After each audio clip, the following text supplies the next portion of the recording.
Each of us carries a small room of memories in our heart. It holds unspoken words, missed calls, and meetings that never happened. And sometimes, this room becomes so heavy that it's hard to even breathe.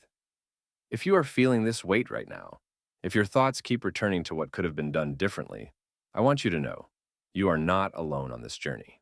The feeling of guilt toward those who can no longer hear us is one of the most difficult emotions a person can experience. It comes at night when the world is silent.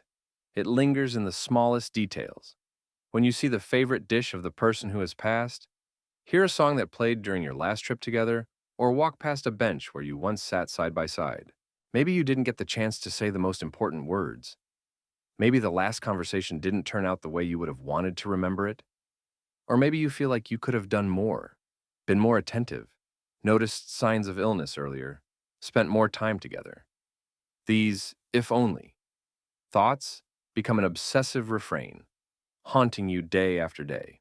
Today, we will talk about how to learn to live with these feelings, how to turn the burden of guilt into a bright and warm memory, how to forgive yourself for being just a human who did everything they could under those circumstances, with the experience and knowledge they had at the time. This conversation will not be easy, but it is necessary for you, for your peace of mind, for the ability to move forward while keeping love and gratitude in your heart for those who have passed. After all, guilt is not the memory our loved ones would have wanted to leave behind. They would want to see us happy, at peace, and living life to the fullest. Let's walk this path together, from the weight of the unspoken to acceptance and peace. Step by step, carefully and attentively toward our feelings, we will learn to let go of what can no longer be changed and to hold on to what truly matters in our hearts. Why is guilt toward those who have passed so strong and so deeply painful for our souls? The reason is that it deprives us of the opportunity to fix anything. When someone is still with us, we can always apologize, ask for forgiveness, change our behavior, and start over. But death puts an end to that possibility, and it is precisely the awareness of its finality that makes our guilt so sharp. This feeling can manifest in different ways. Sometimes it comes like a huge wave, making you feel like you are drowning in your own regrets. Other times, it lingers at the edge of your consciousness, only to suddenly remind you of its presence. When you see a random photograph or a familiar object, it can turn into a constant background noise, following you through your days, making it difficult to enjoy simple things or build new relationships. Guilt often intertwines with other complex emotions: anger at oneself, disappointment, fear that you are not a good enough person. It can make you punish yourself, denying yourself the right to happiness or success. How can I enjoy myself when they are gone? How can I allow myself to rest if I didn't do enough back then? These thoughts become a prison from which it is hard to escape. But the hardest part is that guilt can become a kind of connection to the person who has passed. Sometimes, it feels like if we stop blaming ourselves, we will betray their memory, forget them, let go of the last thread that connects us. And this fear of losing that connection keeps us returning to painful memories again and again. It is important to understand that working through guilt is not an attempt to forget or diminish our relationship with the person who has passed. On the contrary, it is an opportunity to build a new, healthier relationship with their memory. It is a chance to remember not with pain and regret, but with warmth and gratitude for the time we were given together.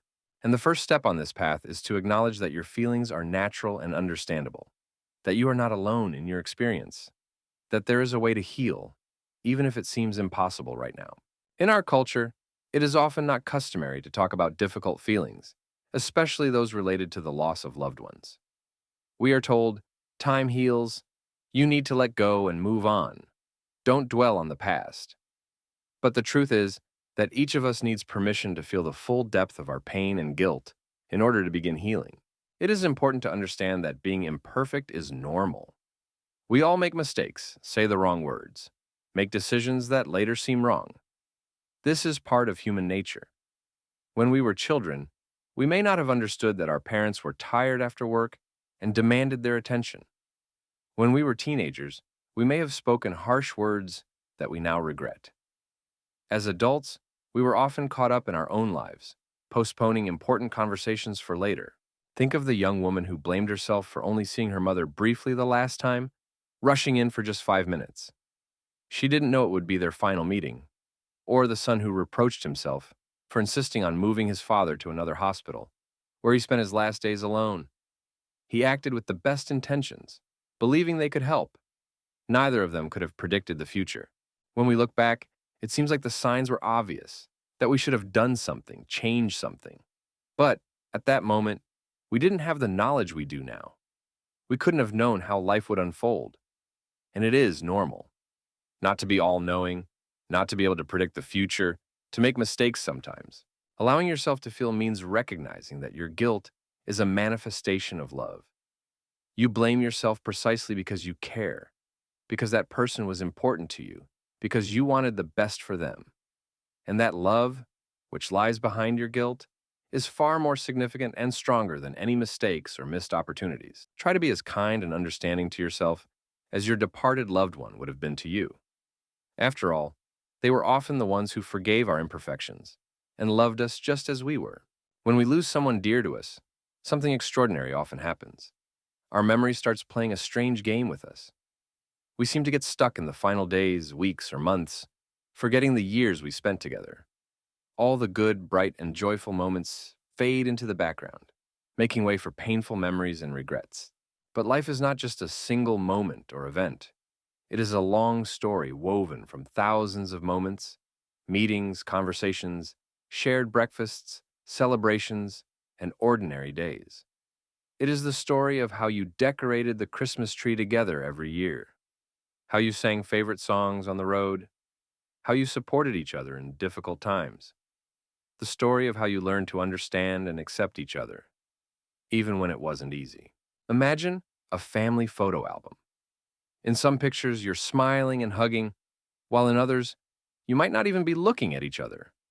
There are photos from celebrations and important events, and there are also ordinary moments when you were simply together. All these pictures are pieces of one story, your shared story, and its value does not diminish just because it includes different kinds of moments. Relationships between people are never perfect. There is always room for both joy and hurt, misunderstanding and reconciliation. It is normal to argue sometimes, to make mistakes, to disagree. It is these ups and downs that make relationships real, alive, and human. Think about how often the person you lost forgave your mistakes, accepted your decisions, even when they didn't agree with them. How they rejoiced in your successes and supported you in difficult times. Can a single word spoken in anger or a missed phone call erase all of that? Can one moment cancel out years of love, care, and warmth? Reevaluating a relationship is not about idealizing the past or forgetting the difficult moments. It is about seeing the full picture, accepting all the shades of your relationship. It is a chance to remember not only what could have been done differently, but also what was done right, what was filled with love and sincerity. Now that we have talked about accepting your feelings and having a complete perspective on your relationship, let's focus on specific steps that can help start the healing process. This is not a quick journey, and everyone experiences it differently. But there are practices that have helped many people find their way to reconciliation with the past. One of the most effective ways to work through guilt is writing letters. Take a notebook and write down everything you would like to say to the person who has passed. Don't worry about the beauty of the words or the structure of your sentences. Write as if you were speaking to them in life. Express your regrets, ask for forgiveness, share how much you miss them. These letters help release the hidden pain and give voice to what was left unsaid. Creating personal rituals can also be an important part of healing. Some people light a candle and spend a few moments in quiet remembrance. Others plant a tree or flowers in memory of their loved one, while others cook their favorite meal on special days. The key is that this ritual should have personal meaning for you and help you feel connected to the person who has passed. Many find comfort in doing something good in memory of their loved one. For example, a woman who felt guilty for not spending enough time with her mother due to work became a volunteer at a nursing home. A young man who regretted arguing with his father before his passing organized a support group for people with serious illnesses. These actions not only help in dealing with guilt, but also bring new meaning to life. It is very important not to be afraid to seek professional help. A psychologist or therapist especially one specializing in grief, can help you see the situation from a different perspective and find a way to forgive yourself. This is not a sign of weakness. It is a sign of wisdom and self-care. Group therapy or support groups for those who have lost loved ones can also be an important resource. There, you will meet people who truly understand your feelings because they have been through a similar experience.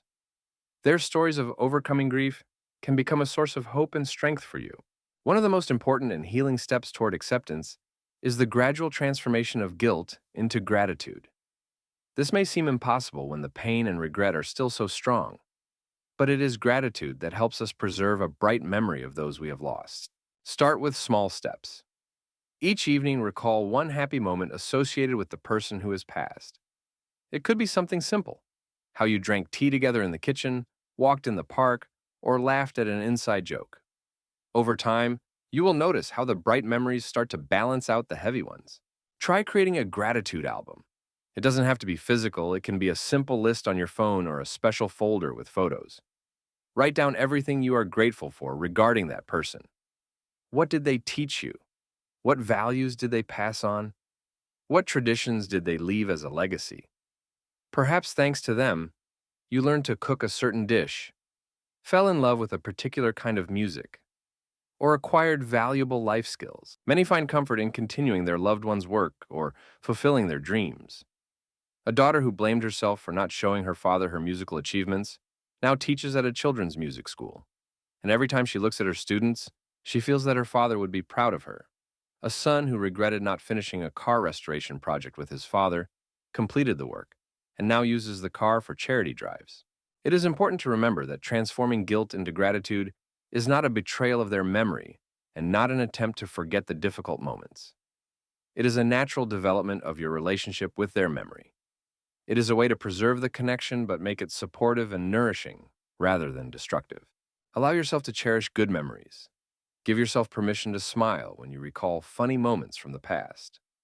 Grant yourself the right to keep in your heart not only the final days or difficult times, but the full richness of your relationship, all the gifts you exchanged in the time you had together. The path to healing from guilt is not one that has to be walked alone. Although at times it may feel like no one can truly understand the depth of your emotions, the support of others can be the saving anchor that helps you stay afloat during the hardest moments. Often, we fear talking about our feelings with those close to us. We think that we might upset them with our grief, remind them of their own pain, or simply be misunderstood. But shared emotions become lighter. When we speak about our guilt and regrets, we often discover that other family members feel the same way. There are dedicated support groups where people who have lost loved ones come together. In these groups, you can meet those who are going through a similar experience, people who understand your feelings without unnecessary explanations. There, you can listen to others' stories, learn how they cope with their pain and guilt, and what healing paths they have found for themselves. Today, there are many online communities where people share their stories and support each other. This is especially important if there are no support groups in your city or if you are not yet ready to talk about your feelings face to face. These communities are available 24 hours a day, so you can always find someone to listen to you, even in the middle of the night when guilt feels especially overwhelming. Do not forget about professional support. Psychologists and psychotherapists who specialize in grief and loss have specific tools and techniques that can help you navigate this period. They can offer a different perspective on your situation, teach you how to manage intense waves of guilt, and suggest ways to preserve a bright and warm memory of your loved one. Remember that asking for help is not a sign of weakness. It is a sign of wisdom and self-care. It shows that you are ready to move forward, ready to work on transforming a destructive sense of guilt into a light-filled memory of the person you loved and continue to love. Each of us follows a unique path to healing from the guilt we feel toward our departed loved ones. Keep in mind that there is no single correct timeline or schedule for this journey. Some people need months to start letting go of the heavy emotions, while others may take years, and that is completely normal. Everyone has their own pace, their own way of experiencing this process. In moments when it feels like the pain and guilt will never subside, it is important to remember you are already taking the first steps toward healing. The very fact that you want to understand your emotions, that you are willing to talk about them and seek ways to reconcile with the past, is already a significant step forward.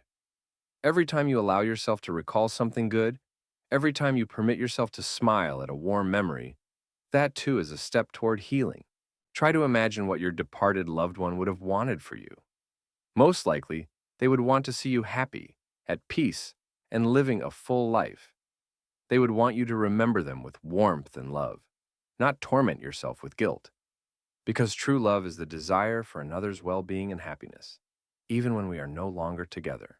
You can honor the memory of your loved one in many ways, through acts of kindness, by continuing their work, by sharing stories about them with others, or by maintaining family traditions.